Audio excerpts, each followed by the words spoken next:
لي خبر خاكور جنا جاري مشبولا هزن مسكنا في مدينة جاري مشبولا. ئەم کاتتان باش بیسەرانی هێژە لە ڕادیۆ دەنگیگەلەوە بە یارمەتی هاوکارانم کەشتی هەواڵەکانی کاژمێرد و با کاتی ناوەندی ئەوروپاتان پێشکەش دەکەن.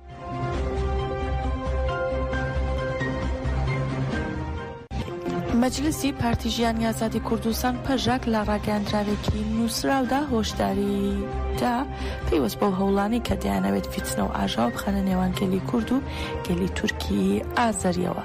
لە پەیامەکەدا پەژاک با سەرنج پێدانی کێشەوەڵۆزیەکانی نێوان ئیسرائیل و ئێران و ئیسرائیل لە سەر پێکەوە ژیانی تورکە ئازەریەکان و کورد پێداگیری دەکات و لە بەشێکی پەیامەکەدا نووسیوێتی لە هەموو بارودۆخە مێژوویەکاندا هەرکات هەردوونەتەوەی تورکی ئازەری و کورد شان بەشانی یەکدیکاریان کردووە پێکەوە ڕوبەڕووی دژواریەکان بوونەتەوە و دەرەنجامی بەهادار و بەرچاویان هەبووە. هەرکات بەدکاران و دەستە دەرەکیەکان هاتوونەتە ناو ژیانی سیاسی ئەم دوونەتەوەیەوە ئاگری ناکۆکیەکانیان خۆش کردووە. هەردوونەتەوە دووچاری پێشهاتی ناهەموار و تاڵبوون.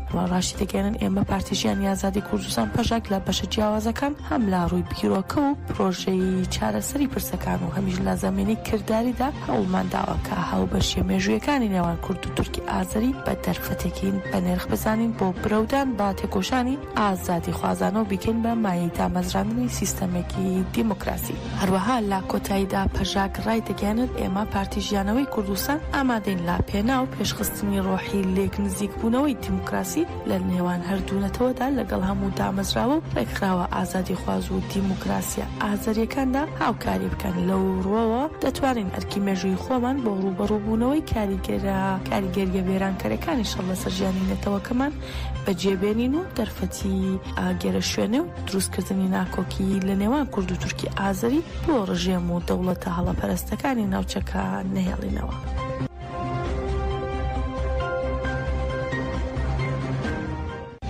پەیمانویان هاوسەرۆکی پارتی ژیانی ئازادی کوردستان هەڵسەنگاندنی سەبارەت با پرۆسەی نوێ لە ڕۆژهەڵاتی کوردستان کرد و ڕێگەیان بۆ هەموو ئەگەرێک ئامادەین. پەیمانویان بە ئاماژەدان بۆی کە ڕۆژهەڵاتی ناوەڕاست لە نێواری پیچڕانێکی نوێدایە شەڕی نێوان ئیسرائیل و ئێرانی با قۆناغێکی نوێ بۆ ڕۆژهەڵاتی ناوەڕاست هەڵسەنگاندن و شەڕێکێکی با دیزاینکردنەوەی ڕۆژهەڵاتی ناوەڕاست پێناسە کرد. هاوسەرۆکی پەژاک جەختی کردەوە کە دەوڵەتە نەتەوەیەکان کە لە ڕێگەی شەڕەوە لە ڕۆژهەڵاتی ناوەڕاستدا بنیاد نراون ئەمڕۆ جارێکی دیکە باهۆی شەڕەوە لە ناو دەچن و وەک چارەسەرێک ڕێگەیان سیستەمێکی گەل پێویستە بۆ ئەوەی گەلانی ڕۆژهەڵاتی ناوەڕاست لە شەڕ و کۆمەڵکوژی و ململانەکان ڕزگاریان. لە وەڵامی پرسیاری ئایا هیچ دەوڵەتێک لەگەڵ ئێوە کۆبووەتەوە ڕایگەیان نا تا ئێستا هیچ داواکاریەکی ڕاستەوخۆ بۆ کۆبوونەوەیەکی لەو شێوە نەکراوە و هۆشداریشیدا کە لە ئێران کەسانەکان کە دەیانەوێت ناکۆکی و ململانە لا نێوان گەلان دروست بکەن. لەو بارەوە پەیمانویان وتی ئازەری و ئەرمەنی و ئاشووری و کوردشان بەشانی یەکتر دەژین و ئەو لایەن و کەسانە دەیانەوێت دابشبوونێک لە نێو گەلاندا پەرە پێ بدەن. هەروەها لە بەردەوامیشدا پەیمانویان دەڵێت بەتایبەت لەو ناوچانەی کە کورد و ئازەری پێکەوە دەژین دەیانەوێت پەرەبات دژایەتی بدەن و تورکیا دەستی ڕاستەوخۆی هەیە لەم بابەتەدا و گەورەترین ترسی ئەوەیە کە کورد لە ڕۆژهەڵاتی ناوەڕاستە ببێتە خاوەنی ستاتۆ. ئەوان دژایەتی لا نێوان کورد و ئازەریەکان دروست دەکەن و هەوڵی پەرەپێدانی پانتۆرکیزم لە ئێران دەدەن.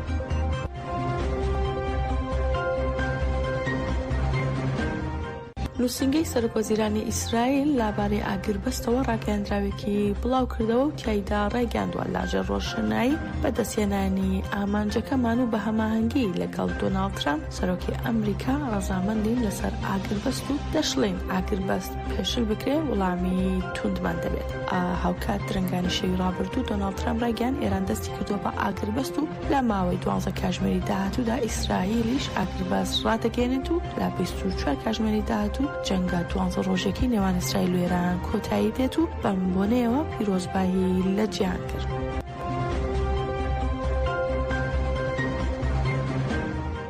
ئەمڕۆ ئیسرائیل هێرشێکی ئاسمانی بۆ سەر ئۆتۆمۆبیلێک لە شاری کەفرجال لە باشووری لوبنان ئەنجامدا و بەهۆیەوە 3 کەس کوژرا. میدیا عەرەبیەکان بڵاویان کردەوە ئیسرائیل بە فڕۆکێکی بێفڕۆکەوانی ئیسرائیل دوو موشکی ئاراسی ئۆتۆمۆبیلێک کردووە لەسەر ڕێگای کەفرجال لە باشووری لوبنان و ئاگری تێبەرداوە. لە ئەنجامدا 3 کەس گیانیان لەدەستداوە. بە گوێرەی راپۆرتی ئاژانسی هەواڵی نیشتیمانی تیمەکانی ئاگرکوژێنەوە ئەمبولانسەکان دەستبەجێ گەیشتونەتە شوێنی ڕووداوە. پاشەوەی دۆناڵد ترامپ ئاگربەستی لە نێوان ئێران و ئیسرائیل ڕاگەیان بەیانی ئەمڕۆ نرخی نەوت لە بازاڕەکانی جیهاندا دابەزینی بەرچاوی بەخۆیەوە بینیوە. بەوەش بەپێی بورسەی جیهانی نرخی نەوت بەراورد بە ڕۆژی ڕابردوو با بڕی $4 دابەزیوە.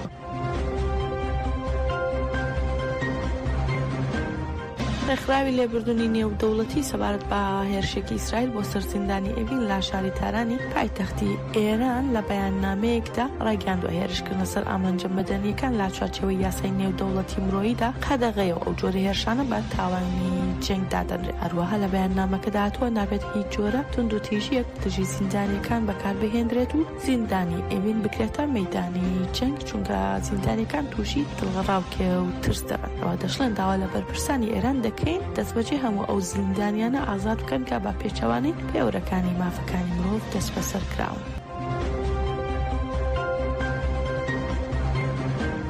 میدیاکانی ئێران سەبارەت بە کوژرانی زانایەکی دیکەی ئەتۆمی وڵاتەکەیان پێش ئەوەی ئاگربەست دەست پێ بکە زانیاری نوێ دەخەنە ڕوو. میدیاکان بڵاویان کردوێتەوە محەممەد ڕەزا سەدیقی سابر زانای ئەتۆمی لە هێرشەکانی بەرەبیانی ئەمڕۆی ئیسرائیل پێش دەستپێکردنی ئاگربەست لە ئاستانە لا سنووری گیلان کوژراوە. ئەمەژە بۆش دەکەن چەند ڕۆژ لەمەوبەر ڕەحەڤە ساڵانەکەی محەممەد ڕەزا سەدیقی سابر لە هێرشی ئیسرائیل لە ماڵەکەی لە تاران کوژرا بوو. هەروەها وش خراوەتە ڕوو 2 مانگ لەمەوە بەر وەزارەتی خەزیانەی ئەمریکا ڕایگەیاند کە محەممەد ڕەزا سەدیقی سابر بەهۆی پەیوەندی لەگەڵ بڵاوبوونەوەی چەکی ئەتۆمی سزایی بەسەردا سەپێند.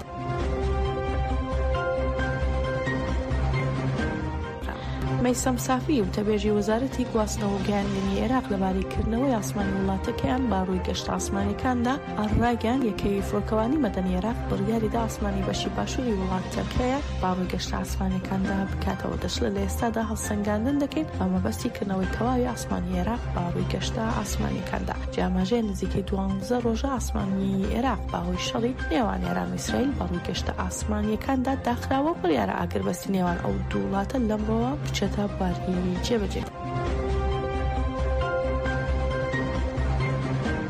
لە یادی 100 ساڵەی بەرخۆدانی شێخ سەعید بە پێشەنگایەتی کۆنگرەی نەتەوەی کوردستان کەنەکە لە شاری بروکسلی بەلجیکا کۆنفرانسێکی 2 ڕۆژە ئەنجام دەدرێت. کۆنفرانسەکە لە ڕۆژانی 28 و 29 حوزەیران بەڕێوە دەچێت و دواتر لە 29 حوزەیران لە شاری کۆنی ئەڵمانیا ڕێپێوان و گربوونەوە ئەنجام دەدرێت.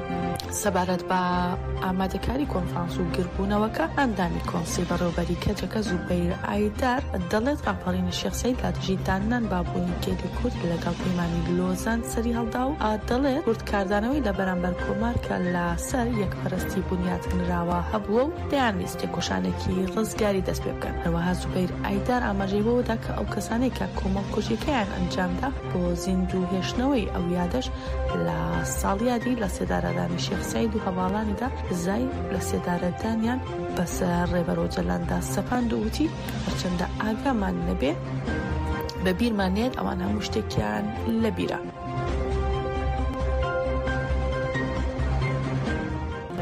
لە یادی 100 ساڵەی بەرخۆدانی شێخ سەعید با پێشەنگایەتی کۆنگرەی نەتەوەی کوردستان کەنەکە لە شاری بروکسلی بەلجیکا کۆنفرانسێکی 2 ڕۆژ ئەنجام دەدرێت. کۆنفرانسەکە لە ڕۆژانی 28 و 29 حوزەیران بەڕێوە دەچێت و دواتر لە 29 حوزەیران لە شاری کۆنی ئەڵمانیا ڕێپێوان و گربوونەوەیەکیش ئەنجام دەدرێت. ئەندامی کۆنسی بەڕێوەبەری کەچەکە زوبەیر ئایدار کە ئەندامە لە کۆمیتەی ئامادەکاری کۆنفرانس و گربوونەوەکەدا بۆ ئاژانسی هەواڵی فورات قسەی کرد و ڕایگەیاند کە ڕاپەڕینی شێخ سەعید لە دژی دانەنان بابوونی گەلی کورد لە پەیمانی لۆزانسەری هەڵداوتی کورد کاردانەوەی لە بەرامبەر کۆمەڵ کە لەسەر یەکپەرستی بنیاد بنرابوو هەبوو دامویستێ کوشانێکی ڕزگاری دەست پێ بکەن و دەوڵەت لە بەرامبەر ئەمەدا پەنای بۆ سیاسەتی چەوسانەوە لە ناوبردن بن. هەروەها زوبەیر ئایدار ئاماژەی بۆ کرد کە ئەو کەسانێک کە کۆمەڵ کوژیەکەیان ئەنجامدا بۆ زیندوو هێشتنەوەی ئەو یادەش لە ساڵیادی سێدارەدانی شێخ سەعید و هەڤاڵانیدا سزای لا سێدارەدانیان بەسەر ڕێبەرەوە جەلاندا جەپان. هەروەها ئایدار ئاماژەی بە ئاستی ئاکادمی کۆنفرانسەکە کرد کە پرسەکە بە بەرفراوانی چاوتوێ دەکرێت و وەرکشۆپ لەسەر پێشتر چی ڕووی داوە ئەنجام دەدرێت و دۆخی سیاسی و کۆمەلگای کوردستان چاوتوێ دەکرێت و بە بیرشی هێنایەوە کە ڕاپەڕینی شێخ سەعید تەنها کاریگەری لەسەر باکووری کوردستان نەبووە، لە هەمان کاتدا کاریگەری لەسەر هەموو بەشەکانی کوردستان بووە. هەروەها زوبەیر ئایدار لە درۆژی قسەکانیدا ئاماژەی بۆش کرد کە لە کۆنفرانسەکەدا پەیامی لە بیرمان نەکردووە و لە بیری ناکەین دەدرێت و بە بیری هێنایەوە کە گۆڕی شێخ سەعید و هەواڵانی تاکو ئێستا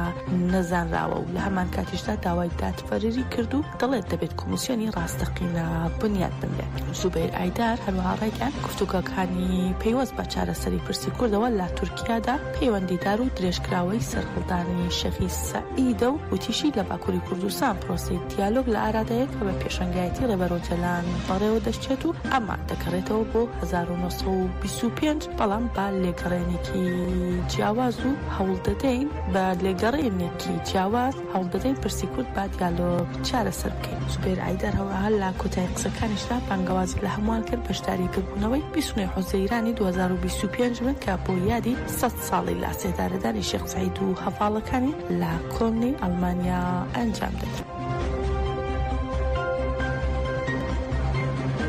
گەشتی هەواڵەکانی ئەم کاتژمێرەمان پێش